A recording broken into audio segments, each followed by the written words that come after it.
तो देखिए दोस्तों, हमने 16 श्रृंगार में क्या क्या चढ़ाया है माता रानी को। दक्षिणा है, कुछ चूड़ियाँ हैं चढ़ाया है, माता रानी के लिए चुनरी है, पाउडर है, सिंदूर है। तो इसका हम क्या करें, बिंदी है, ये सारा सुहाग का सामान है।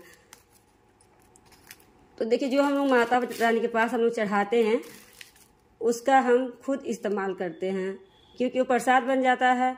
तो इसलिए हम इसका खुद ही इस्तेमाल करते हैं। जैसा मैं करती हूँ उसी तरह मैं आपको बता रही हूँ। जब माता रानी के पास से हम सुहाग का सामान उठाते हैं तो इसको हम पूरे घर में जितने भी सदस्य हैं उसे सुहाग का चीज़ हम बांट देते हैं। जैसे चूड़ियाँ हैं तो चूड़ियाँ सबको ही हम लोग 2-2 3-3 जितनी भी आती है उसी तरह से हम लोग पहन लेते हैं पूरा सदस्य।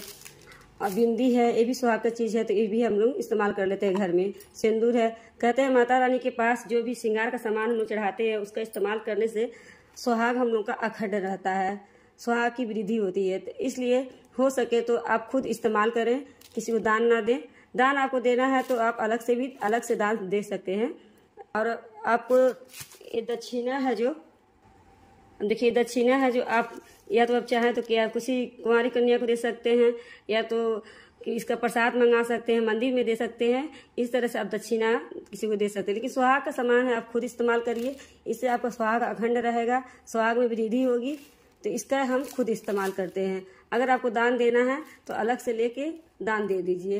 ये सारे सुहाग का सामान है। देखिए, जैसे हम लोग तीज व्रत करते हैं तो जाते हैं हम लोग पूजा करने, तो वहाँ पर भी हम लोग को सामान मिलते हैं सुहाग का सामान, तो हम उसका खुद इस्तेमाल करते हैं। तो उसी तरह इस चीज़ का भी हम लोग खुद इस्तेमाल कर सकते हैं। मेहंदी भी लगा सकते हैं, बिंदी है, सिंदूर है, पूरे सदस्य है जो उसका सारा हम लोग इस्तेमाल करते हैं घर में ही। माता रानी के पास जो भी चढ़ाया हुआ सामान है हम किसी को नहीं देते हैं बाहर को। और जो चुनरी है हम माता रानी को ओढ़ा देते हैं।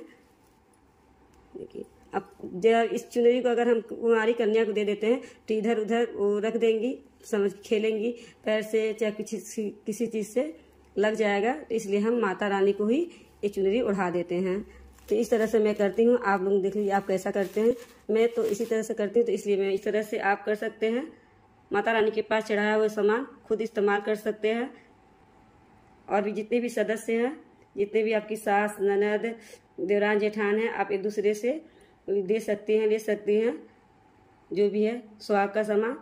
तो इस तरह से मैं अपने घर पे करती हूँ, तो इसी तरह आप भी कर सकते हैं। तो वीडियो आपको कैसी लगी, अच्छी लगी हो तो लाइक, कमेंट, शेयर कर दीजिएगा। वीडियो पहली बार देख रहे हैं तो सब्सक्राइब कर दीजिएगा। राधे राधे, हरे कृष्णा, जय माता रानी की।